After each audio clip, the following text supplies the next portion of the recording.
Indonesia Malam, Saudara, wacana pilkada yang kembali dipilih oleh DPRD makin menguat dengan datangnya dukungan baru dari Partai Demokrat yang menegaskan sejalan dengan Presiden Prabowo Subianto. Sikap Partai Demokrat ini berbalik mendukung wacana pilkada melalui DPRD dinilai bertentangan dengan warisan politik Susilo Bambang Yudhoyono. Partai Demokrat yang pernah menolak keras pilkada lewat DPRD kini mulai merapat dengan mendukung wacana yang sebelumnya dilontarkan oleh Ketua Umum Partai Golkar Bahlil Lahadalia. Sekretaris Jenderal Partai Demokrat Herman Hairon menyatakan, Partai Demokrat akan sejalan dengan Presiden Prabowo terkait wacana perubahan sistem pilkada melalui DPRD. Terkait dengan penentuan terhadap sistem pilkada ke depan, Partai Demokrat sejalan dan sebaris dengan Presiden Prabowo Subianto. Sikap ini berangkat dari ketentuan Undang-Undang Dasar 1945, Konstitusi Negara, yang memberikan kewenangan kepada negara untuk mengatur terhadap tata cara dan mekanisme pelaksanaan pilkada, baik secara langsung maupun oleh DPRD. Tentu kedua opsi ini sah menurut Undang-Undang Dasar. Demokrat memandang pemilihan kepala daerah oleh DPRD sebagai salah satu opsi yang harus diseriusi dan patut dipertimbangkan. Pada 2014 lalu, Presiden ke-6 Susilo Bambang Yudhoyono pernah mengeluarkan Perpu yang membatalkan pilkada dipilih oleh DPRD. Perpu pertama yang ditandatangani adalah Perpu nomor 1 tahun 2014 tentang pemilihan gubernur, bupati, dan wali kota. Perpu ini sekaligus mencabut Undang-Undang nomor 22 tahun 2014, yakni tentang pilkada tidak langsung atau dipilih oleh DPRD. Dalam pasal 1, angka 1 tertulis, pilkada dilaksanakan secara langsung dan demokratis. Sebagai konsekuensi dari penetapan Perpu pilkada secara langsung, maka untuk menghilangkan ketidakpastian hukum, SBY saat itu juga menerbitkan Perpu nomor 2 tahun 2014, yakni tentang perubahan Undang-Undang nomor 23 tahun 2014 tentang pemerintah daerah. Perpu ini intinya berisi dua hal, yaitu pertama, menghapus tugas dan wewenang DPRD Provinsi untuk mengusulkan pengangkatan dan pemberhentian gubernur dan wakil gubernur. Yang kedua adalah menghapus tugas dan wewenang DPRD Kabupaten Kota, mengangkat atau menghentikan bupati dan wakil bupati. Pernyataan dukungan terhadap usulan pilkada lewat DPRD juga disampaikan Ketua DPP Partai Gerindra Prasetyo Hadi. Gerindra menilai pilkada langsung masih perlu perbaikan karena ongkos politik yang mahal, baik dari sisi calon maupun dari sisi pemerintah sebagai penyelenggara. Di wali kota maupun gubernur itu ongkosnya sangat besar. Belum dari sisi negara ya, dari sisi negara dalam hal ini mengenai pembiayaan. Nah inilah yang kemudian kalau kajian di kami internal Partai Gerindra, kami memang terus terang salah satu yang mengusulkan atau berpendapat bahwa kita berkehendak untuk mengembalikan sistem pemilihan kepala daerah itu melalui mekanisme di DPRD. Dengan konfigurasi mayoritas partai di parlemen, arah perubahan undang-undang praktis berada di tangan elit partai. Pilkada langsung memungkinkan masyarakat memilih kepala daerah yang memiliki kedekatan dengan kebutuhan rakyat. Dengan wacana kembalinya pilkada melalui DPRD, tentunya akan kembali menuai polemik baru. Tim Liputan, Kompas TV. Lalu, apakah perubahan haluan terkait pilkada lewat DPRD yang dilakukan Demokrat ini akan meyakinkan partai lain untuk sama-sama mendukung wacana pilkada tidak langsung? Kami akan diskusikan ini bersama dengan para narasumber. Bergabung saat ini Syarif Hasan, anggota Majelis Tinggi Partai Demokrat, dan Yunarto Wijaya, Direktur Eksekutif Carta Politika. Selamat malam semuanya dengan Tifal di sini. Selamat malam Mas Tifal. Terima kasih sudah bergabung bersama kami dalam diskusi malam hari ini. Pilkada langsung ini kan bisa dibilang sebagai legasinya Pak SBY saat menjadi presiden, Pak Syarif. Cuman sekarang Partai Demokrat berubah haluan mendukung pilkada tidak langsung, pilkada lewat DPRD. Sebetulnya di alam pikirannya teman-teman Demokrat ini, realita apa yang menghantam sehingga rasa-rasanya pilkada langsung udah nggak relevan lagi sekarang dan akhirnya pilkada tidak langsung saja? Mas Tufal, jadi sejak keluar Perpu tahun 2014 yang menganulir tentang pemilihan secara tidak langsung gubernur dan bupati. Maka kami di sisi lain juga melakukan analisa dan pengamatan apa sih sebenarnya keuntungan daripada pemilihan langsung itu dan apa sih kelemahan yang terjadi. Nah, kalau keunggulannya memang kita sudah tahu bersama, yaitu kita menegakkan demokrasi yang merupakan hak rakyat yang harus kita junjung tinggi, dan itu saya pikir salah satu terobosan di negara kita. Nah, tetapi dampak daripada yang terjadi adalah terjadinya kualitas daripada demokrasi itu sendiri. Nah, selama sampai dengan tahun 2024 kemarin, kami mengamati bahwa biaya politik atau biaya pilkada secara langsung ini sangat luar biasa, baik dari sisi calon maupun dari sisi anggaran pemerintah. Nah, kalau ini diakumulasikan, sudah terlalu banyak anggaran yang sangat dibutuhkan dan transparansi sangat diragukan. Tapi begini Pak, sorry saya potong. Kalau kemudian urusannya soal politik uang seperti beberapa partai lain juga membuat alasan sedemikian, ini muncul juga pernyataan dari Partai Golkar, Pak Sarmuji, Sekjen Partai Golkar, walaupun kemudian pilkada lewat DPRD, Golkar juga mendorong paslon tetap harus kampanye ke masyarakat. Ya ujung-ujungnya duit lagi kalau tetap ada kampanye. Iya, tetapi tidak sebesar dengan kalau pilkada secara langsung. Itu sangat terbatas dan bisa dikontrol. Nah, inilah yang mendasari kami menelaah bahwa sebenarnya tujuan daripada pilkada langsung adalah kita mengutamakan demokrasi. Kita memprioritaskan demokrasi, hak rakyat. Namun di sisi lain banyak kendala-kendala yang kita hadapi, antara lain biaya. Nah, yang lain lagi adalah akibat daripada biaya yang tidak terkontrol tersebut. Akibatnya adalah kita bisa melihat banyak pengalaman bahwa setelah terpilih banyak kepala-kepala daerah yang mengalami batu sandungan. Oke. Nah, ini yang menyebabkan kualitas daripada demokrasi itu semakin menurun. Oke. Nah, ini yang kami khawatirkan. Nah, oke, saya tahan dulu di situ. Saya kasih giliran ke Mas Toto sekarang. Mas Toto, cukup beralasankah kemudian Partai Demokrat berubah haluan dan awalnya menginisiasi pilkada langsung menjadi tidak langsung? Sejarahnya Pak Syarif ini sangat tahu ya. Saya ingat sekali Pak Syarif itu saat itu adalah ketua harian. Pak Syarif pasang badan dari statement yang dikeluarkan oleh Pak SBY, bahkan sempat keluar statement kami siap menghadapi KMP untuk mempertahankan Perpu. Nah, kita bedah nih Mas Tifal, apakah masih berlaku atau tidak statement Pak SBY yang saat ini masih jadi Ketua Majelis Tinggi? Pak SBY saat itu pasang badan untuk demokrasi, untuk pilkada langsung. Karena alasan yang menurut saya sampai sekarang masih bisa berlaku. Pertama, Pak SBY mengatakan kita ingin mempertahankan demokrasi karena ada keterwakilan dan hubungan dengan masyarakat langsung. Yang kedua, Pak SBY mengkaitkan dengan yang namanya ini linier dengan pilihan kita terhadap sistem presidensial. Ketika kepala pemerintahan atau presiden dipilih langsung, ya sudah pasti kepala daerahnya dipilih langsung. Saya tidak melihat itu berubah saat ini. Kecuali jangan-jangan partai-partai ini kemudian ingin mengubah sistem pemilu presiden untuk kemudian dipilih juga oleh parlemen. Saya hanya menyitir apa yang diungkapkan oleh Pak SBY.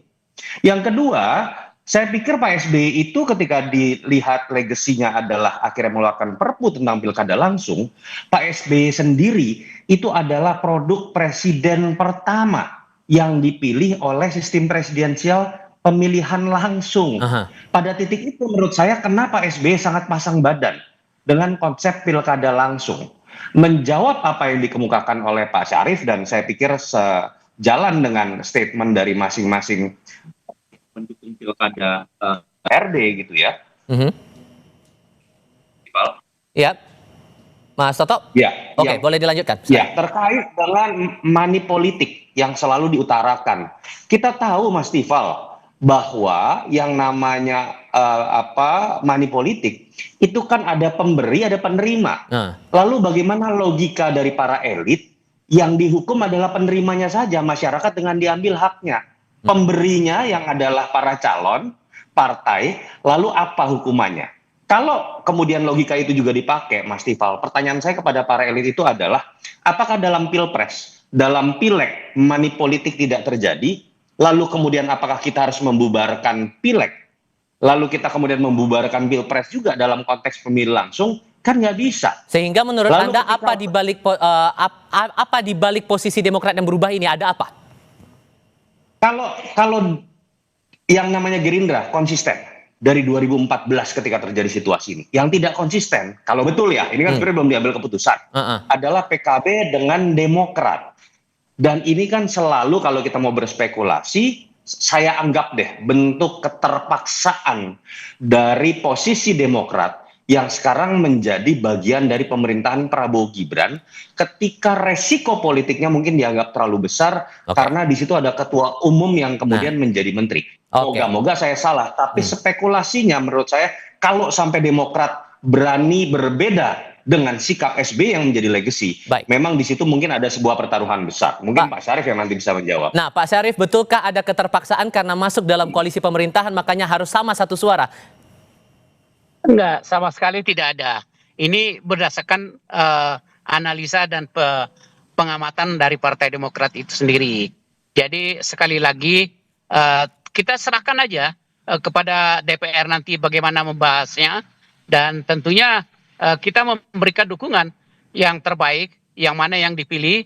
Tetapi satu hal lagi yang perlu kami ingatkan, bahwa perlu ada literasi kepada masyarakat, ya, bahwa alternatif yang dipilih nanti itu seperti apa. Nah, biarkanlah kita lihat respon masyarakat nanti bagaimana. Tetapi sekali lagi kita tetap committed untuk menegakkan demokrasi, hak rakyat tetap kita berikan. Tetapi yang kedua adalah kualitas daripada demokrasi itu sendiri harus menjadi prioritas. Nah, efisiensi dalam hal ini juga sangat perlu untuk dilakukan, mengingat keterbatasan pemerintah juga sangat terbatas untuk mendukung pilkada secara langsung. Apalagi calon-calon yang maju itu juga transparansi di dalam melakukan kampanye kepada masyarakat ini agak sulit untuk dikontrol. Saya mau tahu juga begini, Pak Syarif. Kalau ada dorongan seperti ini, sudah ada perubahan sikap dari Partai Demokrat, sesungguhnya Pak SBY kah yang mendorong ini, atau siapa yang mendorong di internal Demokrat agar pilkada ini jadi tidak langsung? Kita jawab sebentar lagi, jangan kemana-mana.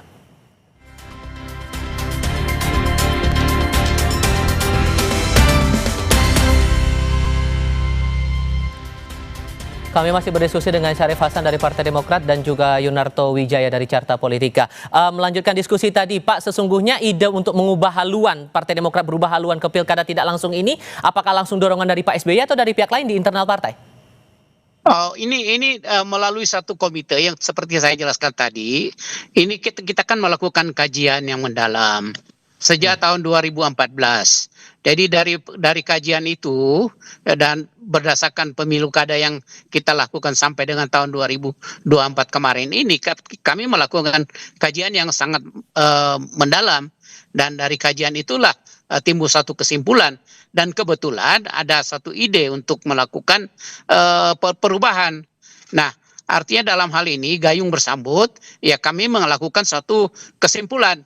Nah, kesimpulan itulah yang kami sampaikan, dan kebetulan teman-teman koalisi juga memiliki pandangan yang sama bagi yang dari partai-partai lain, sehingga ya ini secara kebetulan saja, dan tentunya kita serahkan kepada teman-teman di DPR lagi untuk membahasnya. Dan Pak SBY juga merasa juga setuju dengan berubah menjadi pilkada tidak langsung itu? Ini domainnya dari pengurus harian, ya kan? Kalau majelis tinggi itu kan domainnya tentang 5 hal, yaitu menyangkut masalah pemilihan presiden dan wakil presiden, kemudian anggota DPR, pimpinan MPR dan pimpinan DPR, dan selain daripada itu ya semuanya diserahkan kepada DPP. Nah, sekali lagi ini adalah suatu keputusan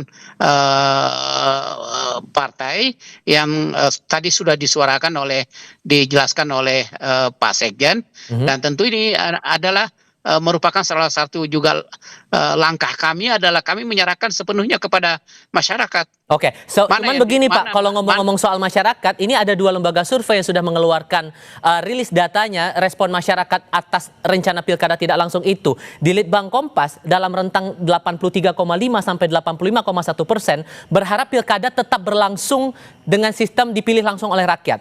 Dari survei LSI dan IJA, 66,1% merasa tidak setuju kalau itu berubah jadi pemilihan lewat DPRD. Tidakkah itu dicermati juga oleh Demokrat? Ya begini, tentu harus ada literasi yang komprehensif dari teman-teman di DPR, bagaimana untuk meyakinkan pada masyarakat. Nah, kita harapkan mungkin dari sudut pandang anggota DPR yang nanti akan membahas undang-undang pemilu tersebut akan terungkap bahwa sebenarnya yang terbaik ya kemana. Nah, kalau sekarang yang dilakukan oleh lembaga survei itu karena belum adanya literasi dari teman-teman anggota DPR. Dan saya pikir itu paling penting. Itulah yang kita akan amati. Mudah-mudahan sejalan dengan apa yang akan disampaikan yang diputuskan oleh anggota DPR yang akan datang. Oke, ya, kita tunggu Mas saja, Toto, saya pikir. Mas Toto, apa kemudian efek politik yang langsung tidak langsung akan dirasakan Partai Demokrat kalau berubah sikap seperti ini, begitu juga mengikuti partai-partai koalisi lainnya? Dulu itu ketika 2014 terjadi peristiwa walkout oleh fraksi Partai Demokrat, itu sempat Pak SBY itu kemudian sampai dituduh macam-macam oleh sekian banyak pihak, dianggap Bapak pilkada tidak langsung dan lain-lain, dan Pak SBY langsung merespon dengan Perpu. Itu sebuah keberanian berpolitik yang menjadi legasi di akhir pemerintahannya. Dan Pak SBY sebagai seorang yang sangat intelek membeberkan penjelasannya lewat tweet, lewat konferensi pers secara lisan yang tadi saya sudah jelaskan itu masih berlaku. Saya berharap Mas Tifal ya, bahwa ini sikap dari teman-teman fraksi jangan-jangan belum sowan nih ke Pak SBY. Nah, kalau udah sowan jangan-jangan berubah lagi. Seperti terjadi pada 2014, ada perbedaan antara sikap walkout dari Demokrat dengan sikap yang kemudian diambil oleh Pak SBY yang akhirnya mengeluarkan Perpu dan membatalkan situasi itu. Dan saya pikir kalau kita bicara mengenai survei, menarik memang Mas Tifal ya. Ada tuduhan bahwa ketika ada survei keluar rakyat setuju dengan pilkada langsung, lembaga survei tentu saja setuju dengan pilkada langsung, nanti kerjanya hilang. Saya mendorong misalnya pemerintah membuat survei melalui lembaga yang dipimpin oleh misalnya oleh Muhammad Kodari, sehingga tidak dituduh punya kepentingan. Ini maksudnya apa nih? Silakan. Lo enggak, supaya kemudian kita bisa melihat secara objektif bahwa dari semua pihak risetnya apakah menyertakan hasil yang sama atau tidak. Karena kalau yang kemudian membuat survei adalah yang mengkritik, dianggap punya kepentingan. Saya ingin menjawab juga mengenai tadi pembiayaan. Money politik saya sudah jelaskan. Apakah kemudian disebabkan oleh penerima atau pemberi juga yang seharusnya dihukum. Tentang kos politik, ada yang mengatakan uangnya dibanding kita pilkada, misalnya 28 triliun plus 800 miliar dari APBD, lebih baik kemudian dipakai buat program-program yang lain. Kalau logikanya seperti ini Mas Tifal, yang namanya pilpres langsung itu biaya 74 triliun. Baik. Apakah karena alasan itu kita akan bubarkan juga? Jadi dari situ kita bisa melihatlah tidak ada alasan baru dan ketergesa-gesaan dan kebutuhan selain ini adalah sebuah pandangan yang menurut saya memang hitung-hitungannya adalah untuk kepentingan bagaimana pilkada ini akan dibuat menjadi arisan daulat rakyat yang akan diambil oleh daulat elit. Dengan mudah mereka akan kemudian bisa memilih siapa yang diinginkan, dan tidak pernah ada partai yang berbicara mengenai kos politik dalam konteks biaya mahar yang jumlahnya itu luar biasa. Karena kita tahu itu bukan dinikmati oleh masyarakat tapi dinikmati oleh partai-partai kalau benar terjadi. Pak Syarif, terakhir untuk Anda, karena yang sampai sekarang menyatakan menolak baru PDI Perjuangan.